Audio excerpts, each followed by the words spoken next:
Hello everyone! So for today's food vlog is gagawa po tayo ng lecithin. Lecithin meaning pinagsamang leche plan and lecithin.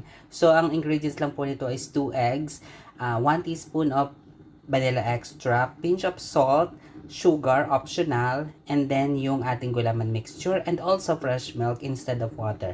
So ang una is babatiin nyo muna or ikakasawin nyo muna yung inyong dalawang itlog and then lagyan nyo po ng pinch of salt and then vanilla extract and then ilagay nyo na po yung powder na gulaman mixture and then yung 6 cups ng inyong fresh milk. Or kung wala naman po kayong fresh milk is pwede rin po yung evaporada milk. So, yun lang. Pagsasama-samahin nyo lang po, inyo lang pong haluin ng bonggang-bongga hanggang sa kumulo po iyan ng bonggang-bongga and let it cool sa after an hour. Yan. Ilagay na po natin sa fridge. And then, ready to serve na po everyone.